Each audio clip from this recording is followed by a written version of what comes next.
خداوند یسوع کے عظیم اور جلالی نام میں آپ سب کی سلامتی ہو۔ میں pastor Iftikhar ul-Haq assemblies of God church new ارزاق ٹاؤن چاکرا سے آج آپ سے مخاطب ہوں۔ اور میرے عزیزوں، پچھلی ویڈیو میں ہم نے سیکھا تھا کہ مجوسی جو 3 چیزیں یسوع مسیح کو پیش کرتے ہیں، یعنی کہ سونا، لبان اور مر، کیا یہ بائبل کے مطابق تھا یا اتفاقاً یا حادثاتی طور پر آ گیا؟ تو اس میسج کو ہم نے پچھلی ویڈیو میں سیکھا۔ تو آج ہم ایک نئے موضوع کو سیکھتے ہیں کہ جب مجوسی ان 3 چیزوں کو لے کر آتے ہیں جو کہ مقدس متی رسول کی معرفت لکھوائی گئی انجیل اس کے 2 باب اور اس کی 11ویں آیت میں ہمیں ملتی ہیں کہ جب وہ 3 چیزیں یسوع مسیح کو پیش کرتے ہیں تو ان تینوں چیزوں کا یسوع مسیح کی زندگی کے ساتھ، یسوع مسیح کی شخصیت کے ساتھ، یسوع مسیح کی خدمت کے ساتھ اور یسوع مسیح کے کردار کے ساتھ کیا تعلق ہے۔ تو یہ جب خدا کی مرضی تھی کہ وہ ان تینوں چیزوں کو یسوع مسیح کے سامنے پیش کریں تو ہر ایک چیز کا الگ الگ مطلب تھا۔ تو سب سے پہلے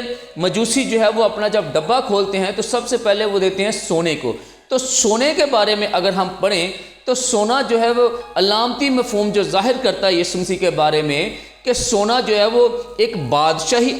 علامت کو ظاہر کرتا ہے۔ تو مجوسیوں نے اس بات کا پہلے سے اقرار کیا تھا۔ جب ہم بزرگ متی رسول کی انجیل کو پڑھتے ہیں، 2 باب کو ہم دیکھتے ہیں تو وہاں پر یہ لکھا ہے کہ ہم اس کو سجدہ کرنے آئے ہیں۔ تو وہ اس بات کا پہلے ہی اقرار کر چکے ہیں کہ ہم اس کو بادشاہ تسلیم کرتے ہیں، اور جب وہ بادشاہ تسلیم کر چکے ہیں تو اسی بنا کے اوپر وہ اس کو سجدہ کرنے کے لیے اتنا لمبا سفر طے کر کے وہ وہاں تک پہنچے ہیں۔ اور جب وہ پہنچتے ہیں تو سب سے پہلے انہوں نے سونا یسوع مسیح ناصری کو پیش کیا، اور جو سونے کا مطلب ہے وہ اس بات کا اقرار کرتے ہیں کہ جب یہ بادشاہ ہے تو یہ اس چیز کا مستحق ہے کہ ہم اس کو جو نظر کریں وہ سونے کی کریں۔ تو سونا یسوع مسیح کے بادشاہ ہونے کی ایک علامت تھی، اور اسی بنا کے اوپر وہ سونا یسوع مسیح کو پیش کرتے ہیں۔ اب دوسرے نمبر پہ وہ لبان کو پیش کرتے ہیں۔ جب انہوں نے اپنے ڈبے کھولے تو لبان جب پیش کیا گیا ہے تو لبان ایک خوبصورت خوشبو کا نام ہے۔ لبان ایک یسوع مسیح کی خدمت کو ظاہر کرتا ہے کہ یہ ایک سردار کاہن کے طور پر سامنے آئے گا، یہ ایک بڑا لیڈر ہو کر سامنے آئے گا، اور یہ اس کے ذمہ کہانت کا کام جو ہے وہ اس کے ذمہ ہوگا۔ اور یہی وجہ ہے کہ لبان جب انہوں نے دیا تو یہ انہوں نے اپنی مرضی سے نہیں دیا، نہ ہی سونا انہوں نے اپنی مرضی سے دیا، نہ لبان اپنی مرضی سے دیا، نہ مر اپنی مرضی سے دیا، بلکہ اس کے پیچھے خداوند کا ایک بڑا الہی منصوبہ تھا، اور خدا اپنے اس الہی منصوبہ کے تحت جو ہے وہ یہ چیزیں ان سے دلواتا ہے۔ تو جب لبان پیش کیا جاتا ہے تو لبان کا جو مطلب ہے کہ یسوع مسیح جو ہے وہ سردار کاہن کے طور پر سامنے آئے گا، اور اس کی جو گواہی ہے ہمیں انجیل مقدسہ میں ملتی ہے۔ اگر ہم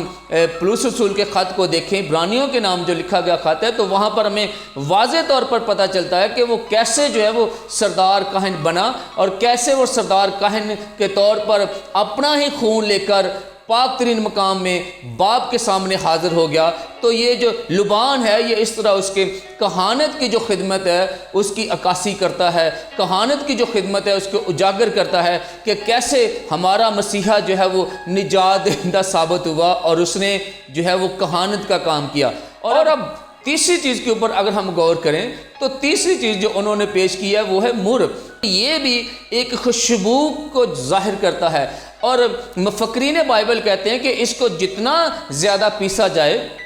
اس کو جتنا زیادہ اس کو جو ہے باریک کیا جائے، اس کی خوشبو اتنی ہی دور دور تک پھیلتی ہے۔ تو مر جو ہے وہ یسوع مسیح کی موت کی عکاسی کرتی ہے۔ مر جو ہے وہ یسوع مسیح جب انہوں نے پیش کیا تو یہ اس بات کی علامت تھی کہ یہ جو بادشاہ ہے، یہ جو سردار کاہن ہے، یہ مرے گا، اور یہ جب مرے گا تو مر جو ہے وہ اس بات کی عکاسی کرتی ہے کہ یہ بادشاہ حقیقی بادشاہ جو وہ اپنی جان کا کفارہ دے گا، اور جب جان کا کفارہ دے گا تو کل نسل انسانی کو جو ہے وہ گناہ کی دلدل سے، کل نسل انسانی کو ابلیس کے قبضہ سے، کل نسل انسانی کو ابلیس کے چنگل سے یہ چھڑانے کے قابل ہوگا۔ تو یہ تینوں چیزیں جو مجوسیوں نے پیش کی ہیں وہ بائبل کے مطابق ہیں، خدا کے منصوبہ کے مطابق ہیں، اور ان تینوں چیزوں کا یسوع مسیح کی زندگی کے ساتھ ساتھ ایک بڑا گہرا تعلق ہے، اور اسی وجہ سے خدا نے جو ہے یہ تینوں چیزیں مجوسیوں کے ہاتھ سے یسوع مسیح کو نظر کروائیں۔ اور آج ہم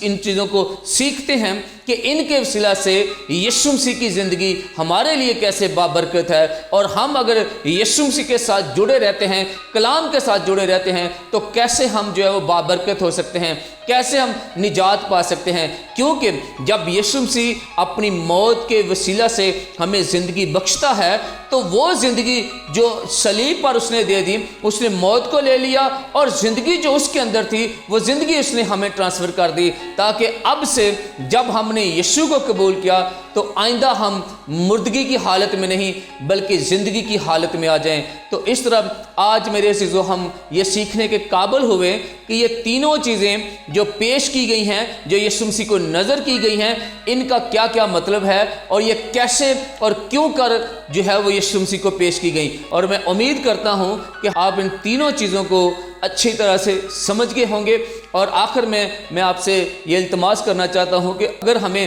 اس بات کی سمجھ آ گئی ہے کہ یسوع مسیح کے ساتھ ان تینوں چیزوں کا کیا تعلق تھا، تو ضرور آپ اس میسج کو دوسروں تک شیئر کریں، دوسروں تک پہنچائیں، تاکہ ہم صرف یہ چیزیں پڑھتے ہی نہ رہیں بلکہ ہمیں ان کے جو اصلی مفہوم ہے ہم ان تک پہنچ سکیں کہ یہ دینے کا جو پیچھے مقصد تھا خدا کا وہ کیا تھا۔ اور جب ہم اصل مقصد کو سمجھ آئیں گے تو پھر ہم اس قابل ہوں گے کہ ہم اس کے اوپر بات کر سکتے ہیں کہ ان تینوں چیزوں کو کیوں یسوع مسیح کے حضور لایا گیا، ان تینوں چیزوں کو کیوں پیش کیا گیا، اور وہ اتنی دور سے سفر کر کے، اتنی دور سے انہوں نے لمبا سفر کیا اور وہ تینوں چیزیں یسوع مسیح تک پہنچائیں۔ تو ضرور آپ اس کو شیئر کریں، آپ اس کو چینل کو سبسکرائب کریں اور دوسروں تک پہنچائیں اور اپنی برکت رسیو کریں۔ آمین۔